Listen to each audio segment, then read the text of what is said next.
This is section 7.6% and problem solving interest. So I'm sure you guys have heard of interest with your student loans. We're going to look at two formulas that allow us to find the interest we owe or the interest we've earned from an investment. The first one is the easiest one by far. Unfortunately, it only really gives us an estimate. Banks don't use this first formula. So simple interest is you just multiply everything together. Super easy. So the principal is the large amount of money that you're starting with. Either it's the amount of loan, like the amount of your mortgage or your car loan, or the amount that you're investing in some kind of account. R, the rate, is, as always, your percent written as a decimal. And T is in years. This is very important that you have to have time in years. If they give it to you in months, then you have to convert it. You have to change it to years. Okay, so let's try example 18. Find the simple interest after 5 years on $875 at an interest rate of 7%. Round to the nearest cent as needed. And I just remembered, I forgot to tell you guys, I do want you to memorize this formula.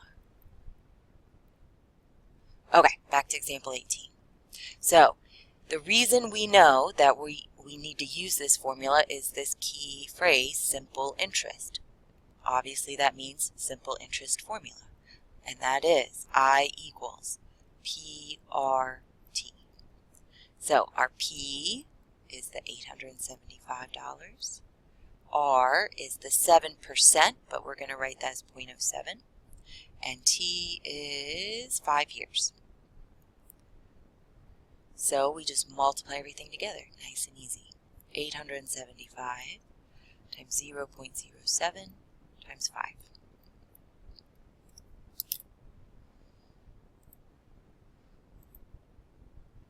Okay.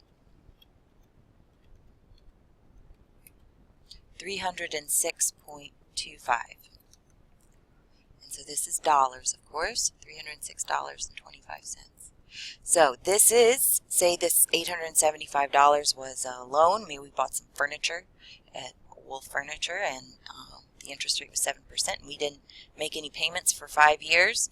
After 5 years, not only would we owe $875, but on top of that, $306.25 just for the privilege of borrowing that money. So interest, that can accrue pretty quickly. Okay, so let's try example 19. Example 19 is similar to the previous example. The only difference is what they told us about the time. Student borrowed $1,500 for 9 months on her credit card at a simple interest rate of 20%. How much interest did she pay? Round to the nearest cent is needed. So again, we see that phrase simple interest. So we know, use the formula I equals PRT. And P is how much we borrowed, $1,500. R is 20% or 0.2. And T is 9 months. Now remember I said you must use years. If I just plug 9 in for T, that means 9 years. So 9 months would be the same as, well, how many months in a year? 12, right? So 9 out of 12. Which simplifies to 3/4, or you could just put 9 divided by 12 into your calculator and it'll give you 0.75. So 0.75 years is what we want to use for T. Alright, 1,500 times 0.2 times 0.75.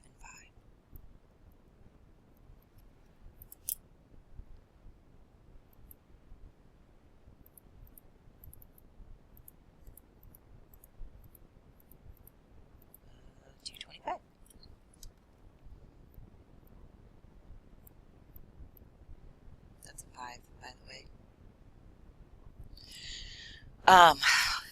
Alright, so in general, we probably don't just care about the interest we owe. Really what is problematic is how much we owe in total. So the total amount that this student would owe would be $1,500 plus $225, right? So that would be $1,725. So that's what we have down here. Not really much of a formula. but total, of course, just means add.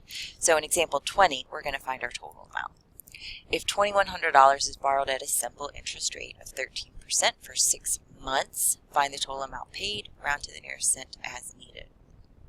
Okay, I recommend you guys pausing the video and trying this one on your own, and then starting the video back up and watching me do it and see if you did the same thing.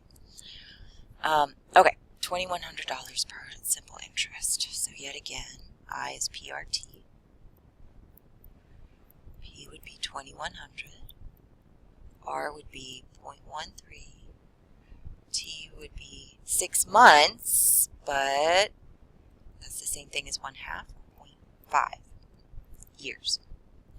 Okay, so 2,100 times 0.13 times 0.5.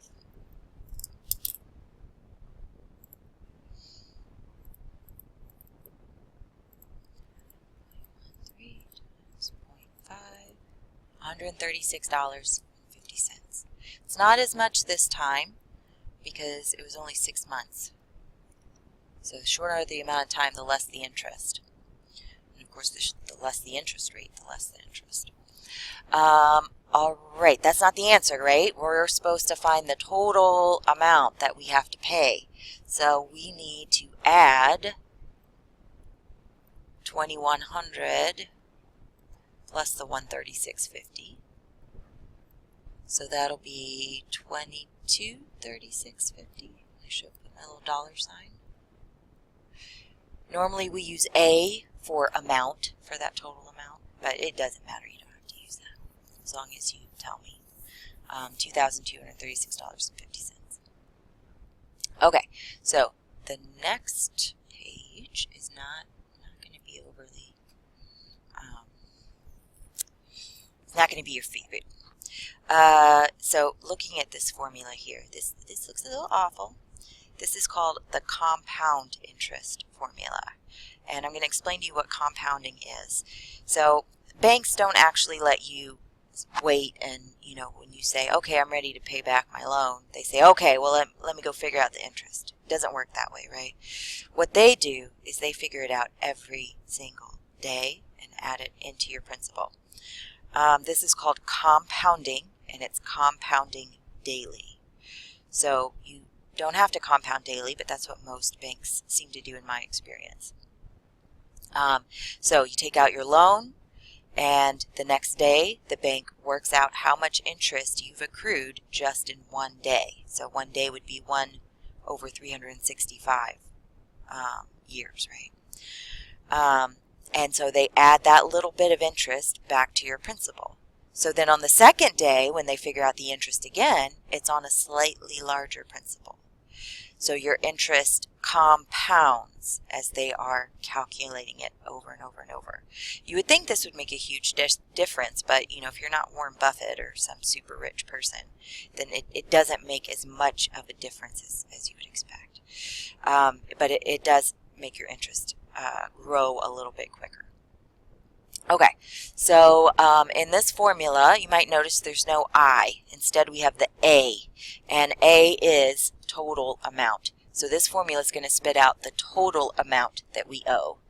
P is still the principal, R is still the rate as a decimal, and T is still years.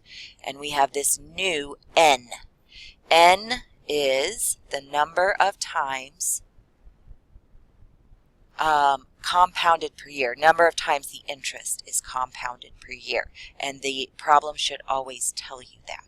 So what I've been talking about is compounding daily. So if you're compounding daily, that means that you're compounding 365 times per year, right? We're not worrying about leap years. Compounding monthly would be N equals 12. Compounding weekly, N equals 52, so on and so forth. So let's try example 21. The hardest thing about it is just going to be putting it into your calculator. You finance the purchase of an $18,000 new car at 4% interest, compounded daily. So here's what tells us compound interest and what N is. What is the total amount you owe after 5 years? Use 1 year equals 365 days, round to the nearest cent as needed. All right, so we're using this crazy formula. A equals capital P, parentheses, 1 plus R over N, all to the NT. P is 18,000. R is 0.04. T is 5. Most car loans are 5 years, right? And then N is, since it said daily, and we kind of have the little hint about 1 year is 365, N is 365. So what tells us to use this formula instead of that nice simple one on the previous page is the word compounded. If you see compounded, you have to use this formula. So let's put all these numbers in to the right spots. So 18,000, parentheses 1 plus 0.04 over 365, all to the 365 times 5. Okay, so again, the hardest thing is going to be getting into your calculator. If you have a really nice graphing calculator with the big screen, then you can put this whole thing in one go, hit enter, and you got the answer. Most of us don't have that. Most of us have one of the scientific calculators, kind of like my Windows one, probably, though yours is a little nicer than that. So I'm going to kind of just assume worst case scenario here. Okay, we're going to have to do this in a few steps, but the order we do it in makes a difference. Remember, order of operations counts when you're using a calculator just the same as when you're doing something by hand. So that 365 times 5, we need to figure that out first, actually. We need to work out what that exponent is, so do that first. If you do 365 times 5 in your calculator, you'll get 1,825, so we're going to have a huge exponent. So we have this 18,000 hanging out for a second, parentheses 1 plus 0.04 to the, over 365, all to the 1,825. Okay, now I'm going to get my calculator out. And again, I have to go by order of operations. So I need to hone in on this parentheses. Inside the parentheses, I should start with the division. So I'm going to put in 0.04 divided by 365 and then add 1. 0.04 divided by 365. Oh dear, what is all of that? Don't worry about it. It's called scientific notation. Add 1. All right, that's what's inside the parentheses. Look at this crazy decimal. Do not write down something like 1.0001 and just round this thing off. That will really affect your answer when you're compounding daily because our exponent is humongous. It really affects all these decimal places a lot. So just leave that in there as it is and directly, immediately push your exponent key. Your exponent key might be a little caret. 1,825. Enter. Okay. Now you might notice this 1.22 blah blah blah. What this means is we're going to end up with an answer that's about 122%. So our kind of total interest rate is about 22%. So we've finally done this parentheses to the exponent. Last step is to multiply by 18,000.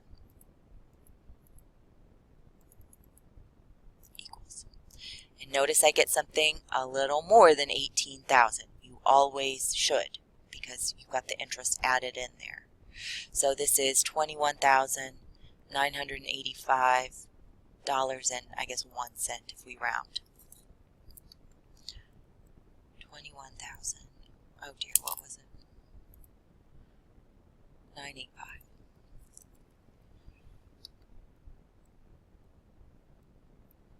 0.